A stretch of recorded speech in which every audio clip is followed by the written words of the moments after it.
आजकल हमारे यहाँ जो सूरत हाल चल रही है वो आपके सामने होगी। मालो दौलत इकट्ठा करने की मिसालें अभी हमारे जो पाकिस्तान के चीफ ऑफ आर्मी स्टाफ साहब हैं उन्होंने एक इकदाम किया है कि जितने भी ये मुल्क को लूटने वाले हैं ना जी, इनके ऊपर जरा क्रैकडाउन किया जाए। ये बहुत अच्छा इकदाम है, ये तो बड़ी देर पहले होना चाहिए था, लेकिन अगर अब भी किया तो हम दुआ गो हैं कि अल्लाह करीम इनको इस्तिकामत दे और बिल्कुल ये माल लूटने वालों के ऊपर हाथ डालें और बिल्कुल उनसे माल निकालें जिन्होंने 70 सालों से पाकिस्तान को नस्ल दर नस्ल ये लूट के खा रहे हैं, और ये पैसा लेकर कौमी खजाने में डाला जाए। और ये जो गरीब आज 30-30 हज़ार 40-40 हज़ार का बिल दे रहा है, दवाई की वजह से परेशान है, घर की वजह से परेशान है, इस बेचारे की परेशानी दूर हो जाए। ये आर्मी चीफ साहब ने जो काम किया, जो उनकी टीम कर रही है, जितने मुखलिस लोग साथ हैं, हम सब के लिए दुआ गो हैं। बिल्कुल ये होना चाहिए, हम आपके साथ हैं। कोई तो इनको हाथ डाले ना,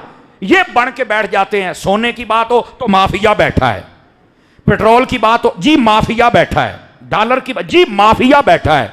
वही माफिया और मुका हुए नो, क्या ये हमारे मुल्क को गिद्दें आके चिमट गई हैं? हटाओ इन सब माफिया शाफिया को, लटकाओ इनको। लेकिन यहां पर मैं एक बात जरूर कहूं, अब वो जब क्रैकडाउन होता है ना, ये छोटे छोटे ये वजीर, छोटे छोटे क्लर्क, छोटे छोटे अफसर, जब उनके घरों पर छापे लगते हैं, कमरों के कमरे भरे हुए पैसों के निकल रहे, कमरों के कमरे, कहीं से 10 अरब, कहीं से 20 अरब, कहीं से 93 अरब, इतना पैसा उनके पास पड़ा हुआ है। मुझे बताओ, अगर ये जालिम नहीं तो फिर कौन जालिम है? नौकरी करते हैं पाकिस्तान की गवर्नमेंट के तहत, तनख्वाह भी लेते हैं, रिश्वतें भी लेते हैं और पैसा सारा जमा करके बैठे हैं। पूरा मुल्क डूब रहा है और इन्हें कोई पूछने वाला नहीं है। मैं तो ये कहता हूं कि जिसके घर से पैसा निकले ना, तू मौजा कर लिया, आप इसको लटकाओ। क्यों भाई, आप तायद करते हैं इस बात की? लटकाओ इनको, जालिमों को, बदमाशों को। ये उसी पैसे पर तो तकब्बुर करते हैं, उसी पैसे पर तो शराबें पीते हैं, उसी पैसे पर तो ये बाजारी औरतें खरीद के सारी रात नाचते हैं, शराबें पीते हैं, फिर बदकारियां करते हैं उनके साथ। ये उसी पैसे के साथ तो गरीबों को लताड़ते हैं और मुल्क डूब रहा है। तो ये जो हमारे चीफ ऑफ आर्मी स्टाफ साहब ने काम किया है, बहुत अच्छा काम है और बाकी सबको भी उनका साथ देना चाहिए। और ये एक एक वजीर के घर और जो इनके असासा जाते हैं, सब पे हाथ डालना चाहिए।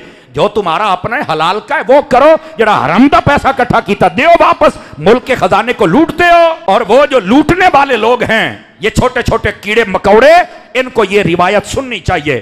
क़यामत वाले दिन ये नाजायज माल इकट्ठे करने वाले को अल्लाह ताला आग के पहाड़ पे चढ़ाएगा। और जालिमों, तुम दौलत जमा कर रहे हो, ये आग के पहाड़ हैं तुम्हारे लिए। तो ये देखो कितना नुकसान हो रहा है। मैं कहता हूं यकीन करें, ये जो चंद लोग हैं ना, चंद लोग, ये 500 बनेंगे, 1000 बनेंगे या 2000 या 10,000, जितने भी बनेंगे, ये इनको पकड़ के खजाना निकाल लिया जाए, तुम्हारा मुल्क कसम खुदा की बड़ा खुशहाल हो जाए। लेकिन यहां पर एक बात और भी जरूरी मैं इसी पैगाम के साथ अर्ज करना चाहता हूं, अगर पैसा आ रहा है और डॉलर नीचे आ रहा है तो फिर क्या वजह है कि पेट्रोल ऊपर जा रहा है? अगर डॉलर नीचे आ रहा है तो पेट्रोल भी नीचे आना चाहिए। ये अवाम को इस फलसफे की समझ नहीं आ रही और मुझे खुद नहीं आ रही। दवाइयों के रेट कम होने चाहिए। एक चीनी है जिसका रेट थोड़ा सा कम हुआ है, 2-4 रुपए।